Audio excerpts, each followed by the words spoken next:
چلے گئے ہیں، لیکن جو لکھنے والے ہیں، تنقید نگار ہیں، انہیں اب میرا خیال ہے کہ جو ابھی حقانی صاحب نے ایک اقرار نامہ کیا یا بتایا تو وہ اس کا حق ادا کریں گے انشاءاللہ۔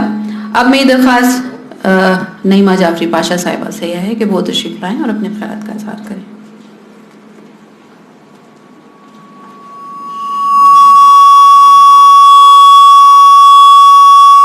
اتنا مشکل لگ رہا ہے، حالانکہ بولنے کو بہت کچھ ہے۔ انتقال سے ایک ہفتہ پہلے ان کا فون آیا ایک دن شام کو، اور ہر دفعہ جب بھی آتا تھا میں حالانکہ ان کی آواز سے پہچان لیتی تھی، لیکن وہ کہتی تھی بیٹا ہم مسرور جہاں بول رہے ہیں، اور یہ اتنا پیار سے یہ کہتی تھی اور اتنا اچھا لگتا تھا جیسے واقعی اپنا کوئی بہت ہی قریبی مل گیا ہو۔ اور پھر ان سے بڑی تفصیل سے بات ہوئی۔ میں نے ان سے کہا کہ اب ہم بنات کا 31 کو فنکشن کر رہے ہیں، آپ آئیے۔ تو کہنے لگے ہاں بیٹا جی تو ہمارا چاہ رہا ہے، لیکن ٹانگ سے مجبور ہے، ایک ٹانگ میں ہماری تکلیف چل رہی ہے، دعا کرو ٹھیک ہو جائے تو ہم آئیں گے انشاءاللہ۔ میں نے کہا موسم بھی اچھا ہوگا، بولے ہاں یہ بات بھی ہے۔ اور اس کے بعد اچانک پتہ چلا 22 کو کہ وہ نہیں رہے، مطلب ناقابل یقین۔ میں نے 2-3 گروپ پہ کنفرم کیا کہ واقعی یہ حقیقت ہے یا کسی نے اڑا دیا ہے، لیکن بدقسمتی سے حقیقت تھی۔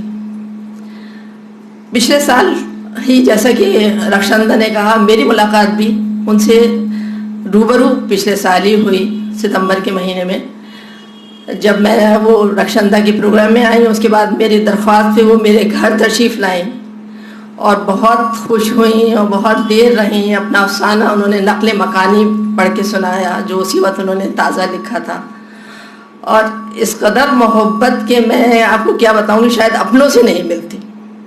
اور اسی لیے میرے لیے اس وقت ان کے لیے بولنا بہت مشکل ہو رہا ہے، کیونکہ آسکر وائلڈ نے ایک جگہ لکھا تھا کہ جو ہم سے بہت قریب ہوتے ہیں ان کے بارے میں کچھ کہنا بہت مشکل ہوتا ہے۔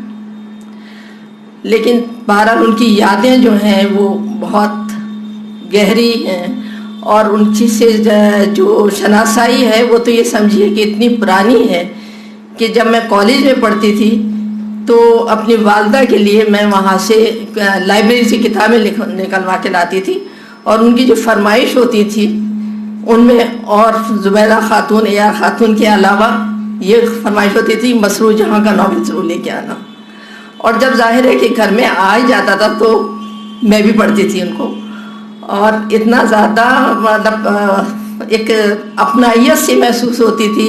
جو لکھتی تھیں وہ ایسا لگتا تھا کہ ہماری اپنی زندگی ہے، یعنی اسے جیسے ہم اسے جیتے تھے۔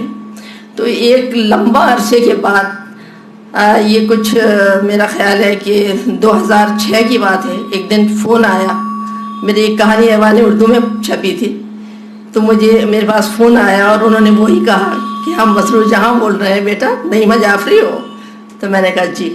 بولی وہ تمہاری کہانی پڑھی تھی اور بہت اچھی تعریف کی۔ تو میں یقین نہیں کر سکی کہ میں انہی سے بات کر رہی ہوں جن کو کہ ایک لمبے عرصے تک پڑھا، چاہا اور تصور کیا کہ شاید کبھی ان سے ملاقات ہو سکے۔ اور اس کے بعد سے پھر ہر مہینے 2 مہینے میں کبھی میری کہانی چھپتی، کبھی ان کی کوئی کہانی چھپتی، تو وہ توجہ دلاتی بیٹا ہماری فلاں اس میں کہانی پڑھی ہے، چھپی ہے، تم پڑھنا اور بتانا۔